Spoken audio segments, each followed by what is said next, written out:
2001 থেকে 6 সাল বাংলাদেশের লাখো কৃষক তাদের আছে টাকা, কিন্তু সার সংকটের কারণে এই যে হাজারো কৃষক এখন সার গুদাম যেগুলো সেগুলোকে ভেঙে তারপরে তারা সার সংগ্রহের জন্য সেখানে যাচ্ছে, কিন্তু সার পাচ্ছে না।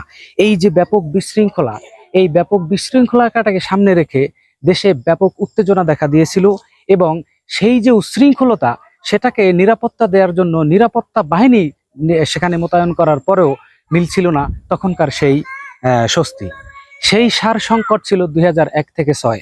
আবার এখন 2026, সেই 2026-এ 12ই ফেব্রুয়ারি আবারও সেই বিএনপি ক্ষমতায়, পুনরায় এখন আবার আমরা দেখতে পাচ্ছি সেই সংকট কি, সেটা হলো জ্বালানি তেলের সংকট। এভাবে যদি গোটা দেশ একের পর এক সংকটে পড়ে থাকে, সামনের দিকে এগোনো না যায়, তাহলে এই সংকটের কারণে আমাদের বাংলাদেশের সাধারণ মানুষের যে ধরনের ভোগান্তিগুলো আমাদেরকে ভোগ করতে হয়, এই ভোগান্তি থেকে তো বেরিয়ে আসার কোনো সুযোগ আমরা দেখছি না। তবে এই সমস্যাগুলো যখনই আমাদের সামনে চলে আসে, এর পিছনের কারণটা কি? এটা কি আসলেই সংকট?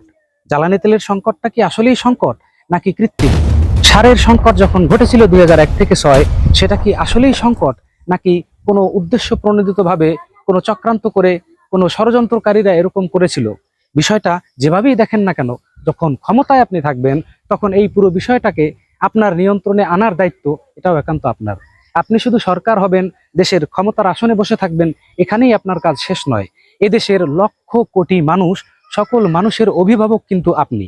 আর যখন অভিভাবকের দায়িত্বে আপনাকে দেয়া হবে, তখন পূর্ণাঙ্গভাবে সেই অভিভাবকের জায়গা থেকে যদি আপনি নিরূপণভাবে নিখুঁতভাবে তাদের দায়িত্ব নিতে না পারেন, তাহলে এর ব্যর্থতা আপনাকেই নিতে হবে। জনতা আজ ক্ষুব্ধ। যদি আমরা তেল পাম্পের গুলোর দিকে তাকাই, তাহলে দেখব কিলোমিটারের পর কিলোমিটার হাজারো লাখো মানুষের ভিড়। সেটা আমাদের জন্য অনাকাঙ্ক্ষিত। ঠিক তেমনি জ্বালানি তেলের একটা মহা সংকট, সেই হরমুজ প্রণালী থেকে তেল আসতে পারছে না, তখন সার আমদানি হচ্ছে না।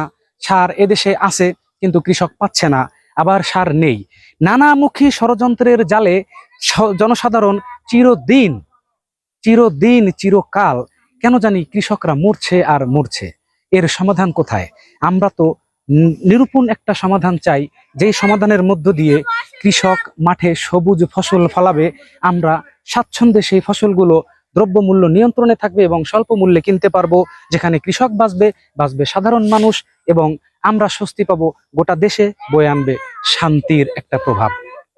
যদি এই শান্তি বাস্তবায়নের পেছনে সরকার ব্যর্থতা বেশি দেখায়, যদি কৃষক শেষ হয়ে যায়, তাহলে এ দেশ ক্রমান্বয়ে শেষ হয়ে যাবে। খাদ্যের সংকট একটা দেশের সবচাইতে বড় সংকট। খাদ্যে স্বয়ংসম্পূর্ণ যখন একটা দেশ থাকে, তখন অবকাঠামো উন্নয়ন থেকে শুরু করে দেশের সকল উন্নয়নের কাজে সর্বসাধারণ একযোগে কাজ করার দক্ষতা, ক্ষমতা, সুযোগ এবং যোগ্যতা রাখে। কিন্তু সেই জায়গা থেকে এখন তারা একেবারেই পিছিয়ে পড়ছে। এজন্য সরাসরি দায় যদি সরকার হয়ে থাকে, তাহলে সরকারকে বলবো সে যেন উপযুক্ত একটা ব্যবস্থা গ্রহণ করে, যার মধ্য দিয়ে সমস্ত সংকট নিরসন হবে এবং স্বস্তি পাবে দেশের জনগণ। সুন্দর বাংলার আজকের এই রিপোর্ট আপনারা দেখবেন, চ্যানেলটি সাবস্ক্রাইব করবেন, আমাদের সাথে থাকুন। আর নিত্য নতুন যে সকল সমস্যাগুলি আপনাদের সামনে আসবে আমাদেরকে জানানোর জন্য ডেসক্রিপশন বক্সে নাম্বার দেওয়া থাকবে, সেই নাম্বারে কল করে আমাদেরকে জানান আপনার নিকটে থাকা যে সকল সমস্যাগুলো।